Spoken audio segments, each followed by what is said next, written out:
Hello' friends welcome জনাইছোঁ আপোনালোকক digital live DL YouTube চেনেললৈ। ফ্ৰেণ্ডছসকল, আজি আমি আপোনালোকলৈ লৈ আহিছোঁ ৰেচন কাৰ্ড টকাসকলৰ বাবে এটা মজাৰ খবৰ আৰু লগতে এটা বেয়া খবৰ।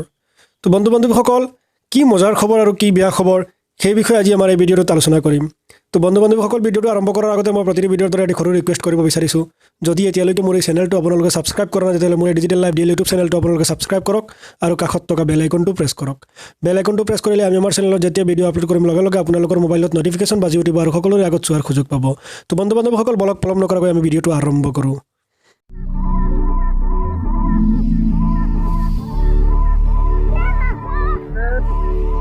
তো বন্ধু-বান্ধৱীসকল, আজি আমাৰ ভিডিঅ'টো হৈছে যে ৰেচন কাৰ্ড টকাসকলৰ বাবে এটা ভাল খবৰ, এটা মজাৰ খবৰ আৰু লগতে এটা বেয়া খবৰো আছে। তো বন্ধু-বান্ধৱীসকল, ৰেচন কাৰ্ড টকাসকলৰ বাবে ভাল খবৰটো হৈছে যে বৰ্তমান যিখন ৰেচন কাৰ্ড আছে, বৰ্তমান যিখন ৰেচনৰ পৰা আপোনালোকে চাউল খাই আছে, কেৰাচিন, চেনি, ঘেঁহু এইবিলাক আদি খাই আছে, সেই ৰেচন কাৰ্ডখন এক ৰাষ্ট্ৰ এক ৰেচন কাৰ্ড হ'ব। এক ৰাষ্ট্ৰ এক ৰেচন কাৰ্ডৰ মতলব হ'ল আপুনি ৰাষ্ট্ৰৰ যিকোনো ঠাইতে থাকক না কিয় আপুনি তাৰ পৰা ৰেচন কাৰ্ডৰ লাভালাভ উঠাব পাৰিব। আপুনি চাউল খাব পাৰিব, আপুনি কেৰাচিন পাব, আপুনি ঘেঁহু পাব, য'ত যি দিয়ে আপুনি সেই অনুযায়ী আপুনি এক ৰাষ্ট্ৰ এক ৰেচন কাৰ্ডৰ জৰিয়তে আপুনি সেই বস্তুটো পাব। কেনেকুৱা হ'ব বন্ধু-বান্ধৱীসকল? হিতাধিকাৰীসকলে বায়'মেট্ৰিক পদ্ধতিৰ জৰিয়তে দেশৰ যিকোনো স্থানত খাদ্য সামগ্ৰী ক্ৰয় কৰিব পাৰিব এই ৰেচন কাৰ্ডৰ পৰা।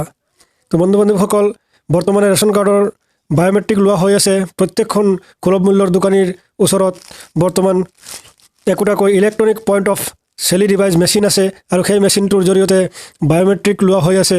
যেতিয়া বায়'মেট্ৰিকটো সম্পূৰ্ণ হৈ যাব তেতিয়া আপোনালোকে ভাৰতৰ যিকোনো ঠাইত থাকিলেও আপুনি আপোনাৰ ৰেচন কাৰ্ডৰ সামগ্ৰী ক্ৰয় কৰিব পাৰিব। তো বন্ধু-বান্ধৱীসকল, এইটো এটা মজাৰ খবৰ, এইটো এটা ভাল খবৰ। হিতাধিকাৰীসকলৰ বাবে এইটো এটা সুখবৰ। আপুনি য'তেই যাওক, আপুনি কেৰালা যাওক, মুম্বাই যাওক, গুজৰাট, চেন্নাই, ভাৰতৰ যিটো ৰাজ্যত যাওক, আপুনি সেই ৰাজ্যত সেই অনুযায়ী যি বস্তু দিয়ে তাত সেই অনুযায়ী আপুনি সামগ্ৰী ক্ৰয় কৰিব পাৰিব আপোনাৰ ৰেচন কাৰ্ডৰ জৰিয়তে, আপোনাৰ বায়'মেট্ৰিকৰ জৰিয়তে। কিয়নো বায়'মেট্ৰিকৰ মেচিন সকলো সুলভ মূল্যৰ দোকানীৰ ওচৰত থাকিব আৰু আপুনি তাৰ পৰা আপোনাৰ বস্তু ক্ৰয় কৰিব পাৰিব ৰেচন কাৰ্ডৰ জৰিয়তে।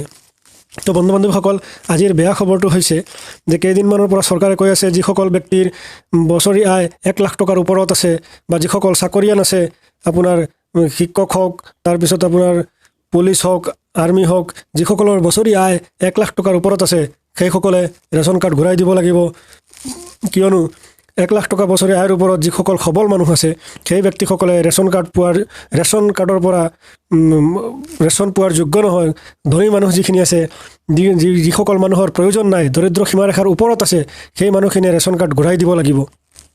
তো বন্ধু-বান্ধৱীসকল, যদি আপুনি যিসকল ব্যক্তিয়ে এনেকুৱা ৰেচন খাই আছে, যিসকল বস্তুৰ মানুহৰ প্ৰয়োজন নাই ৰেচন কাৰ্ডৰ, সেই মানুহখিনিয়ে ৰেচন কাৰ্ডটো ঘূৰাই দিব লাগে বুলি চৰকাৰে বাৰ বাৰ আহ্বান জনাই আছে।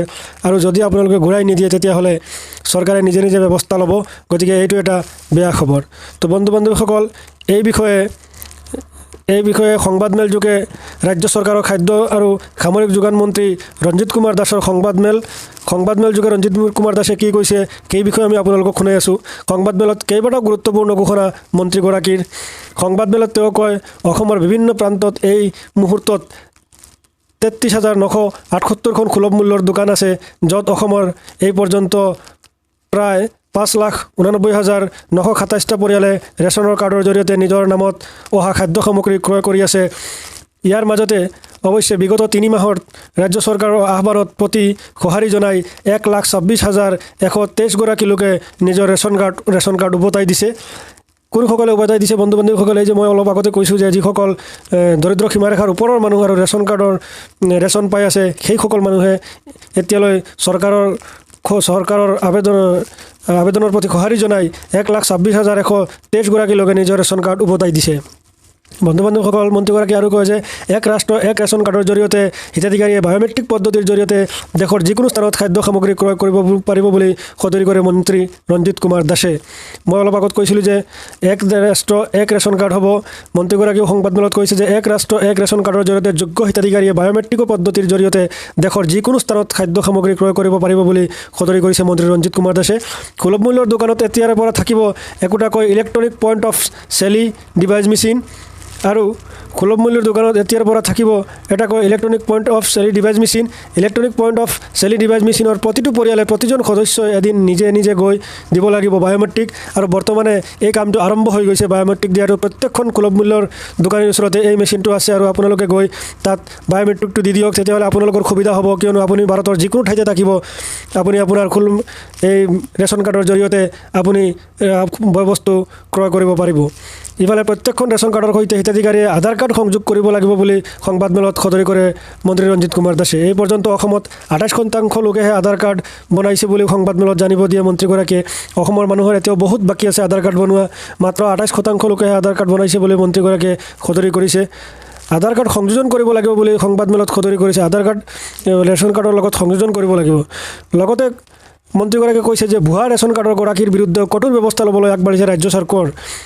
বন্ধু বান্ধৱীসকল, ইয়াত ভুৱা ৰেচন কাৰ্ডৰ কথা কোৱা হৈছে। ভুৱা ৰেচন কাৰ্ড মানে এই যিসকল ব্যক্তি দৰিদ্ৰ সীমাৰেখাৰ ওপৰত চৰকাৰী চাকৰি আছে, বছৰি 1 লাখ টকাৰ ওপৰত আয় আছে, যিসকল মন্ত্ৰী মিনিষ্টাৰ MLA MP যিসকলে হিতাধিকাৰী আছে ৰেচন কাৰ্ডৰ, সেইসকল হ'ল ভুৱা ৰেচন কাৰ্ডৰ গৰাকী।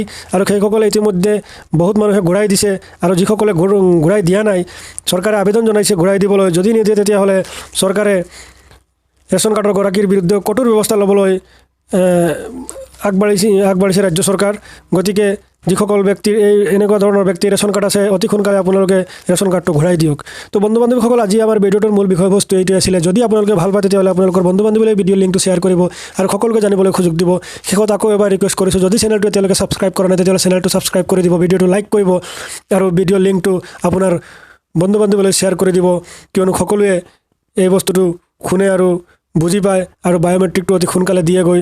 বন্ধু বান্ধৱীসকল, আকৌ কৈছোঁ, যদি আমাৰ ভিডিঅ'টো আপোনালোকে এতিয়ালৈকে লাইক কৰা নাই তেতিয়াহ'লে লাইক এটা কৰি দিব আৰু ভিডিঅ'টো কেনে লাগিল আপোনালোকে আমাৰ কমেণ্ট বক্সত কমেণ্টত জনাব। তো আজিলৈ ইমানেই। Thank U, bye bye. লগ পাম নতুন এটা ভিডিঅ'ৰ সৈতে।